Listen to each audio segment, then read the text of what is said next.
மயிலாடுதுறையில் 2 இளைஞர்கள் கொல்லப்பட்ட விவகாரத்தில் தொடர்புடைய மேலும் 2 பேரை கைது செய்ய வலியுறுத்தி முட்டம் கிராம மக்கள் சாலை மறியல் போராட்டத்தில் ஈடுபட்டு வருகின்றனர்.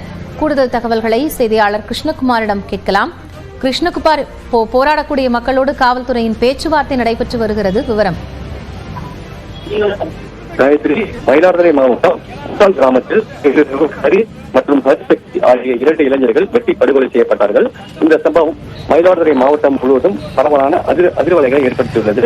இந்த கொலைக்கு காரணம் அப்பகுதியில் முட்டம் கிராமத்தில் சாராய வியாபாரத்தில் ஈடுபட்டுள்ள தங்கதுரை, ராஜ்குமார், மூவேந்தன் ஆகியோர் சாராய விற்பனையில் ஈடுபட்டதை ஹரிஷ் மற்றும் ஹரிசக்தி ஆகிய இருவரும் சென்றதன் காரணமாகவே நடைபெற்றது என உறவினர்கள் நேற்று முதல் குற்றம் சாட்டியுள்ளார்கள். தற்போது வரை மயிலாடுதுறை கும்பகோணம் மார்க்கத்தில் மயிலாடுதுறை அரசினர் மருத்துவமனை முன்பு இறந்தவர்களின் உறவினர்கள் அமர்ந்து சாலை மறியல் போராட்டத்தில் ஈடுபட்டு வருகிறார்கள். அவர்களிடம் மாவட்ட எஸ்பி ஸ்டாலின் பேச்சுவார்த்தை நடத்தி வருகிறார்.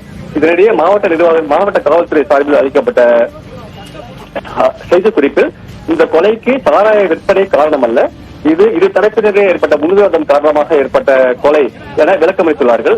இந்த செய்தி ஊடகங்களிலும் பரவலாக வெளியான நிலையில் இதற்கு இறந்தவரின் உறவினர்கள் எதிர்ப்பு தெரிவித்துள்ளார்கள்.